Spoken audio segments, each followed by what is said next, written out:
Good morning, everybody. Good. Nice to see you today. How is poetry like with you? Good. Are you ready with your reports, responses? Not yet? You are rewriting them again or what? But I told you from the very beginning, you have to make them ready all the time. Now imagine I collect all of them now. What would you do? And I started marking them.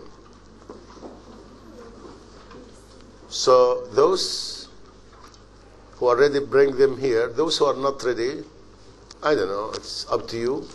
But I need them today, yes. Your response? No, I'm not taking them next time, you know.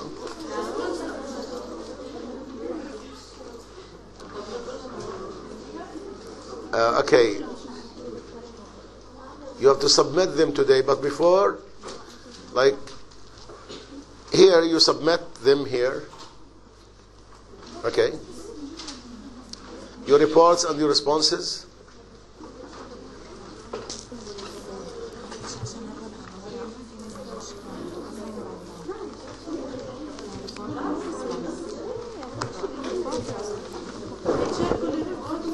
All the reports, I said.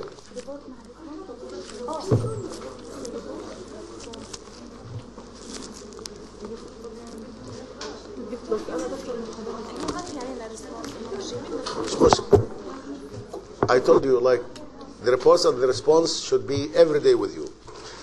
Okay, go ahead. Okay.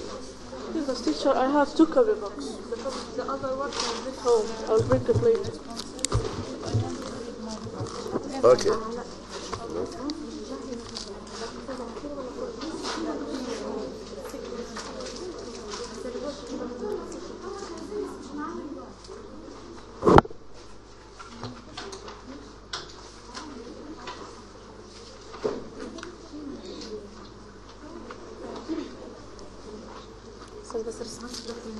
Huh?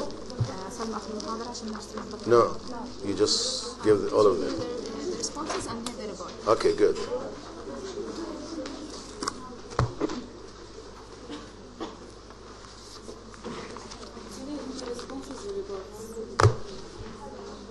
Okay.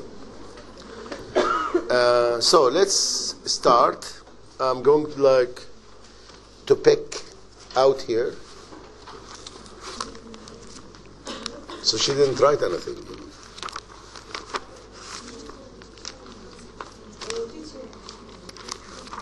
This is yours? Okay, come and read it.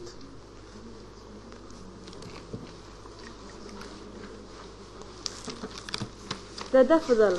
William Wordsworth, the sensitive and romantic poet. At the beginning he was very sad and had a deep pain of loneliness there. However, something changed him from the sorrow to the pleasure completely. It is the daffodils which fluttering and dancing in the breeze. The poet is an emotional man who feels the daffodils which are ordinary to anyone because of the romanticism era which had those poets who have the eye, the emotional eye and the musical eye. Is it a report or response? Yes, no, it's the report about the last lecture. Yeah, but I don't see any reporting, you know. It is like, it sounds like a response. Is that report or response? Report.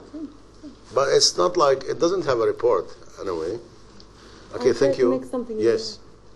Yes, you.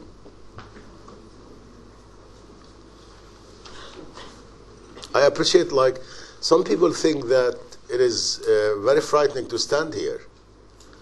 And I understand her fear, you know. It's not easy.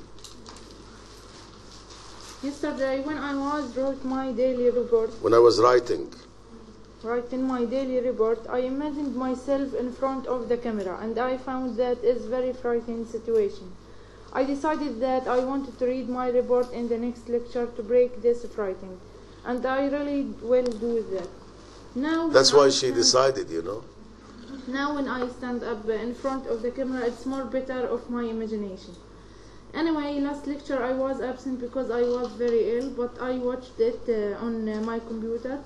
Last lecture was a nice one. At the first, Dr. Akram asked about our report and chose some student randomly. Then he explained what was explained in the previous lecture by some student. There was an atmosphere of activity and participation. The time of lecture passed very quickly, and Doctor asked us if we have any questions about this poem. Then he leaves the place. Okay. Yes. Yes.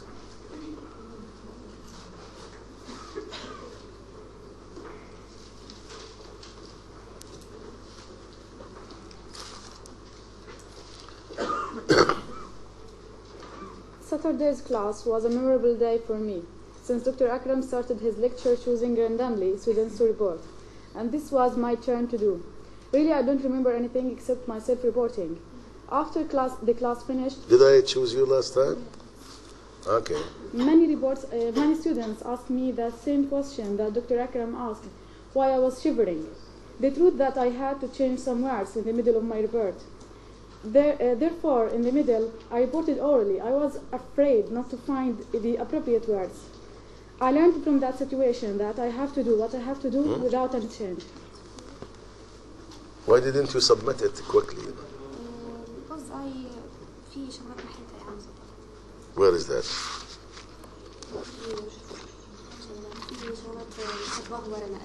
Okay. Do not submit any now. That's it. Good. So today we're going to see, huh? No, rewrite them at home, Okay. Today we're going to see the Victorian poetry.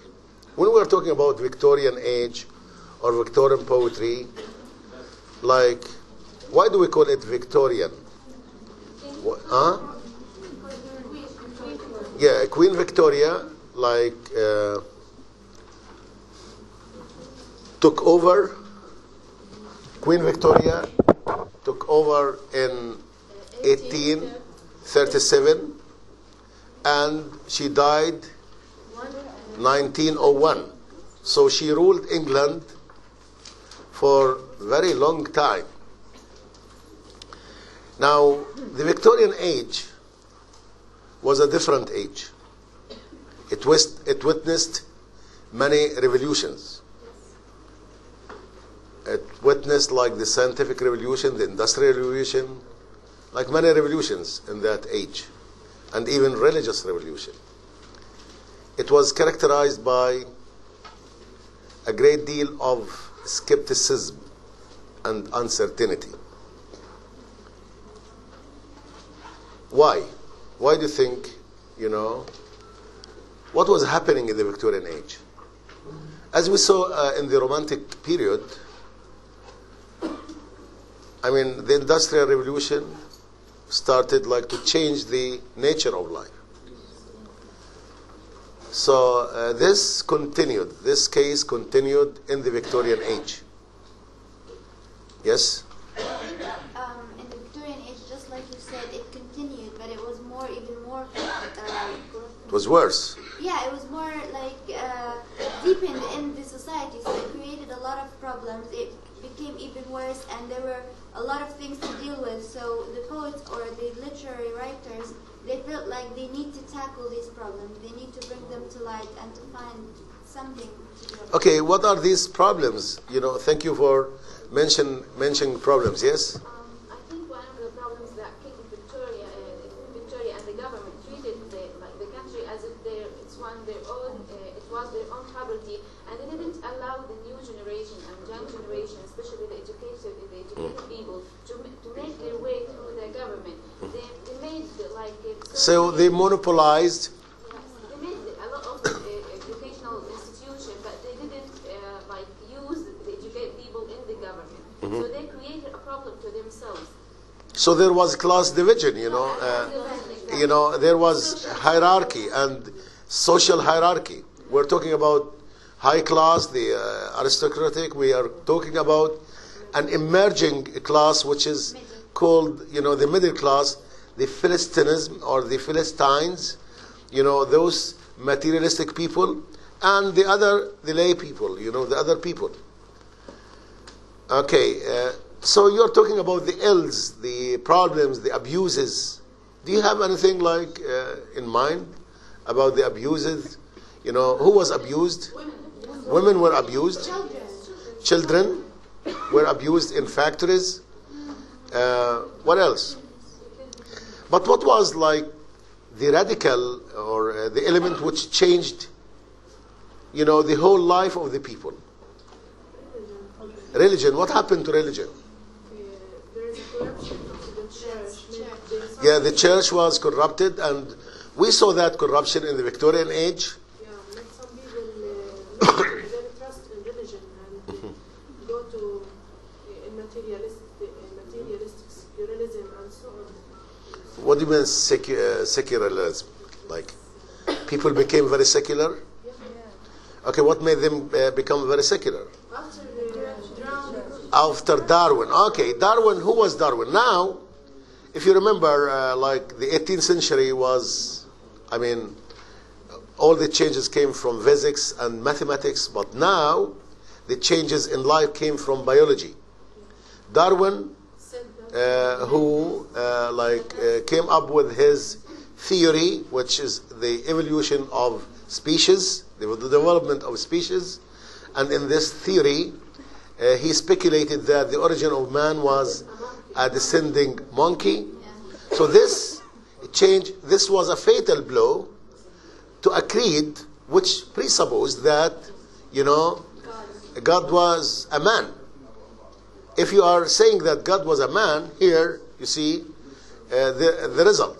Man's image, this image which was maintained by the Elizabethan, man was seen by the Elizabethan as a paragon of animals. Man was the best, the most balanced.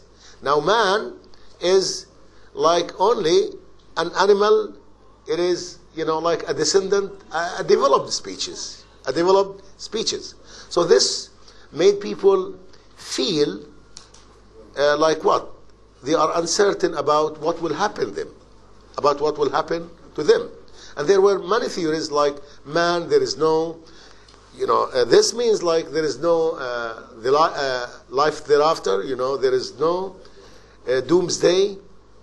So all of this created a kind of uncertainty. And people were like very suspicious. If you don't have religion, because religion is like a walking stick. So if you don't have religion, you lose balance in life. And this state of uncertainty was caught by the poets, the Victorian poets. Tennyson was a main Victorian poet. In his poem In Memoriam, it's a famous poem, he said, I'm an infant crying in the night, crying for the light. See what I mean? The light was religion. So people's lives were governed by materialistic forces. Everything, people were exploited. There was a great deal of exploitation. So that was the case. Poets like Tennyson wrote poetry of entrapment, poetry of being imprisoned. So they were highly philosophical. They were looking for a solution. Matthew Arnold thought that culture was a solution because there was no religion. So he, tried to call people, to call poets, to write poetry of culture, to write poetry of aesthetics. And he thought that poetry was the religion of the future. This is what he thought. So as an introduction, today we're going to see two poems, as an introduction to Victorian poetry. A poem which you are familiar with called The Eagle. It's here.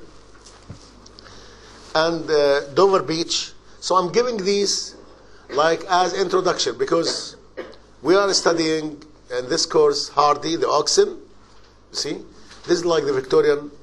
So this is today. These two poems are like introduction to the age. Who can read this poem? Yes.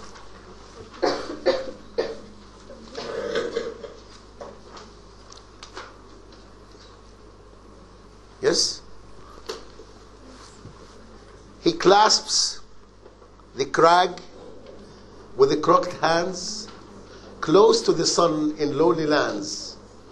Ringed with the azure word he stands. The wrinkled sea beneath him crawls. He watches from his mountain walls, and like a thunderbolt he falls. What is he talking about? The eagle. The eagle. Okay, what is the attitude of the poem, you know? Of the poet, sorry. Yes, he is speaking about the eagle and how he is free and can do whatever he wants to do. So what is the attitude of the poet? Maybe he is envy. Yeah, he's envious of the eagle. Why? Because he feels that he is imprisoned and cannot do anything like the eagle. Mm-hmm. So the eagle has the freedom. So how did you reach that, like, interpretation? He can see, he can the wrinkled sea beneath him crawls, so he can see it from when he flying. Mm-hmm. So yes, do you think, is it a positive or a negative image of the eagle here? How do you know it is positive? It is negative, yes? Like here, she says it's negative. What do you mean by negative? Because he said close to the sun in lonely hands. We see how the eagle can be so close and raised so high in the sky, but at the end he will fall. Yeah. He falls. He falls. But I think here he talks about the human eagle. the human eagle. Yes. So man can rise and then abruptly fall. It is brown. Brown. This is brown. Okay, I think here, like here, the way he's presenting the eagle is very majestic. You know, his attitude is one of envy. Yes, you're right. One of admiration. He's personifying the eagle. He clasps. What does it mean, clasp?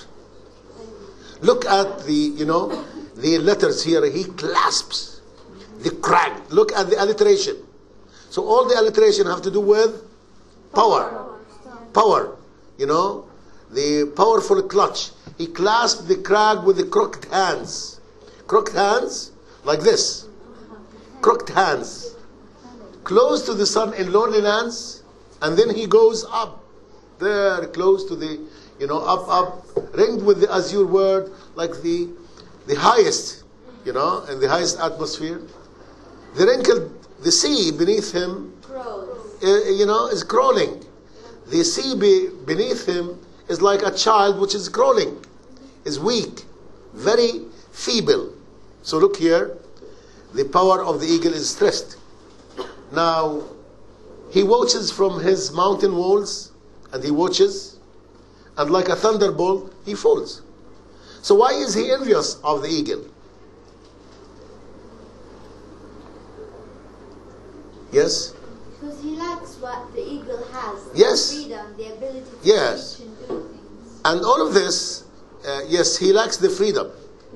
So this is a metaphoric, expression of man's ability in the Victorian age to leave the sense of entrapment, sense of imprisonment. They were psychologically imprisoned. As you said, the intellectuals were not given the chance. The intellectuals felt that they were imprisoned by, the emergent philosophies, the emergent values, the church, the corruption, the evil forces, because when we are talking about materialism, we are talking about the evil forces that clash at night. We are talking about, monopoly, exploitation, Okay? So this is just, in this short poem, Tennyson was trying to show that, you know, the Victorian mind was crippled. You know, you are not like the eagle. The eagle has the freedom to go up, to come down, but you are entrapped. You are psychologically entrapped. And this shows how, you know, the people were suffering. Matthew Arnold, in his poem, Dover Beach, was looking for an answer. You know, Matthew Arnold was looking for an answer. He wanted, like, people to change.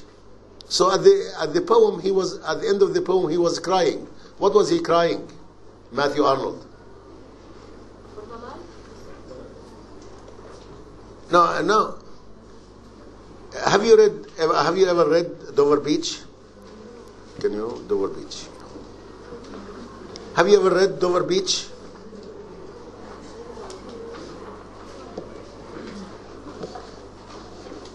Now he cried, "Ah, love, let us be true to one another.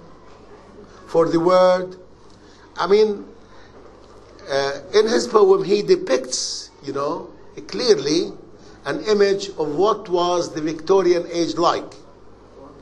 It was an age of richness and misery. It was an age of many theories, but a great deal of, you know, skepticism, doubt. So, like, this is, you know, here, as you see in this poem,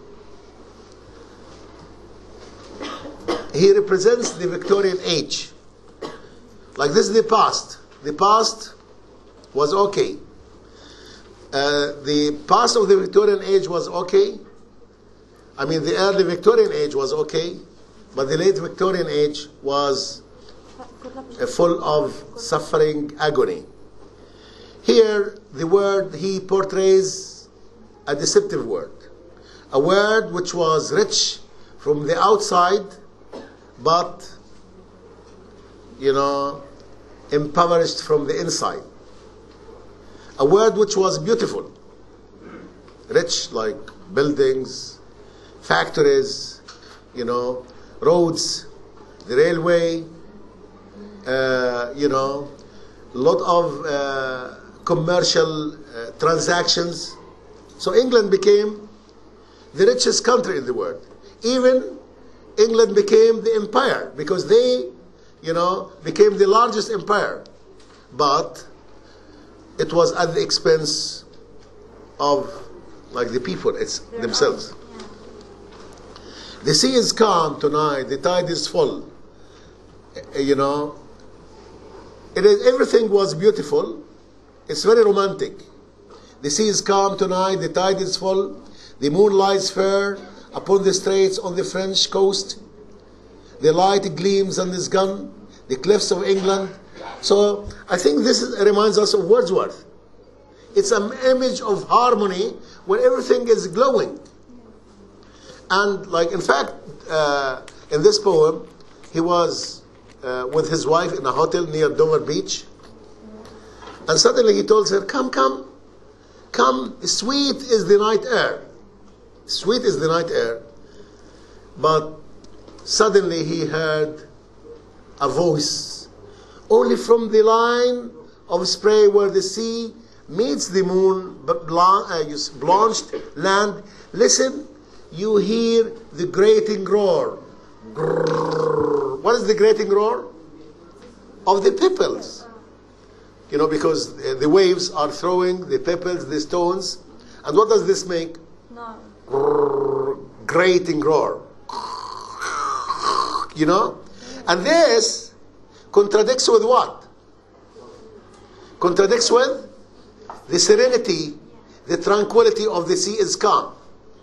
So metaphorically, he, like, wanted to show how the Victorian age was from the outside lovely, beautiful, But from the inside, It's a paradox. it was terrible. Yeah. You know? So the grating roar is, Inside uncle. it is, you know, a metaphor of the withdrawal of religion, the withdrawal, you know, of the moral values, and the advent of selfishness, hypocrisy, abuses, you know. So he did that in a very good way.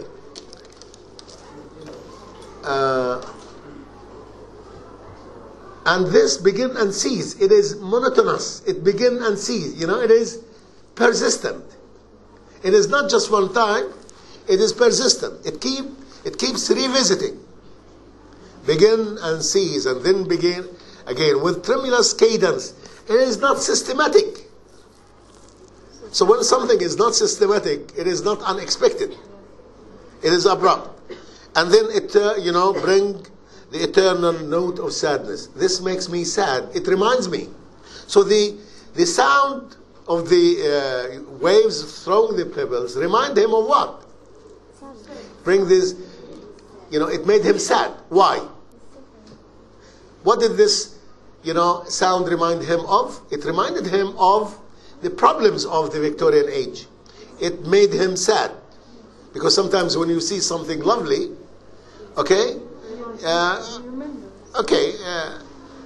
you forget your trouble, like what happened to Wordsworth, and my heart dances with the daffodils. But here, when he heard this, roaring sound, he remembered the problems, the corruption, the problems of his age, and he started complaining. He became very sad. And he started to generalize that by saying, Sophocles, long ago, heard it, this eternal sadness, this sadness is there. Like as if he wants to say, like, this sadness, the corruption, the abuses have been there since the dawn of history. See? And Sophocles, do you know anything about Sophocles? Sophocles. He was a Greek playwright, philosopher. What did he write? Oedipus? Antigone? Have you heard of Antigone? I'll be telling you later, because I think here we have allusion of Antigone, who was a lady who was engaged to her cousin, but her cousin, Phyllis, I think, wanted to protest against his uncle, the king, the father of Antigone. So the king sentenced him to death and ordered that his body should not be buried. So Antigone was in a moral conflict whether to obey her father, the orders of her uncle, father, it is uncle, sorry, not father, or to bury her, the body of her brother. And finally she decided to bury. She was herself, executed. She was the fiancée of, the king's son. So the king was in a moral conflict also. You know what's mean a moral conflict? It's a conflict between two rights, whether to respect, the law of his country or to respect his own feelings and passion. But finally, so it is a story of death, sadness. This is the allusion of in this poem. And he said, we here in England, we find this, note of a human misery. The sea of faith, and here, this is very essential. The sea of faith. The sea of faith. What does he mean by the sea of faith? Because here, we're talking about a metaphoric sea. The sea of faith should what? Should have fish and chips? What is the sea of faith? What do you think? If we assume that we have a sea of faith, what it would be like? The sea of faith, religion, morality, Okay? Values. So if, let's say, if we have the sea of faith as full, so it means we have love, respect, Passion and piety, passion, compassion. Okay, we have all this. Now, when the sea of faith is full, it means people, we have a good society. But when the sea of faith is retreating, it's a problem. So how was the sea of faith in England? In England, during the late Victorian period? How was? It was like there was no sea of faith. It was retreating. It was evaporating. And this is what happened here. The sea of faith was once too at the full round earth shore, lay like the folds of bright girded fern. It was full. At the beginning of the Victorian age, the sea of faith was full. But now, this is the problem. Now, I hear its melancholy, long withdrawing roar, retreating to the breath. It is retreating, like evaporating of the night down the vast, edges drear. It is evaporating and naked shingles of the world, and it leaves us like uncovered, unprotected. Then this is what he's calling. How can we overcome this problem or dilemma? He's calling love. Love, people, friends, Let us be true to one another. Let us be true. For the word, this is the Victorian age. This is how the Victorian age was. For the word, which seems to lie before us like a land with dreams. That was a perfect expression of the Victorian age. It was like the land with dreams. What is like the land with dreams is? So what distinguishes the land of dream? Like, it's beautiful? It's beautiful. It's attractive. But it is unreal. It is deceptive. It is elusive. That was the Victorian age. He was referring to the beauty, to the richness of the age, but it was, from the inside, it was hollow. People didn't have the faith. It was hollow. And let us be true to one another, for the word which seems to lie before us like a land of dreams, so various, so beautiful, so new. It was rich. Buildings, institutions, factories, plants. It was rich. And if you go to England now, so it is still Victorian. It has the Victorian, most of the roads and the buildings were Victorian. So the Victorian age was like the age of the empire itself. So various, so beautiful, so new, hath really no joy. So here he is diagnosing. It has no joy, nor love, nor light. As if he is trying to tell us no social cooperation, no social conjugation, no love, no light, no religion, no certitude. It's an age of skepticism because of these theories, the theories of Darwin, the theories of Huxley, the theories of Tyndall. Like all those were scientists who said even when man dies, the body will disintegrate, and that's it. This is the end. No certitude, nor peace, no help for pain. And we are here as on a darkening plain, swept. We are victims. We are swept with the confused alarm of struggle and flight. It's a metonymy of the forces of evil, the forces of exploitation, the forces of monopoly, where ignorant armies clash at night, where they are planning against us. So that was the Victorian age. It was an age of corruption, hypocrisy, skepticism, an age of, lack of certitude. but it was rich. Okay, now Tennyson, as we said in the poem Eagle, he was like all those intellectual people they had this feeling of entrapment. So they wrote poetry to capture the spirit of the age. Now I hope that today's lecture is only an introduction to Hardy, because Hardy was a Victorian poet, who started his career by writing novels, but he ended his career by writing poetry, because he thought poetry gives, the messages quickly. So next time we're going to study Hardy, the Oxen. But this time we're going to conduct stylistic analysis. Okay? If you look at Hardy, there is stylistic analysis. Okay. It will be your presentation. Good. So thank you very much. Do you have any question? Okay, get ready for the quiz. So I'm giving the quiz at any time, starting from, the quiz I told you, I'm going to give you a line or two from the tiger, and you have to, make a scansion to them.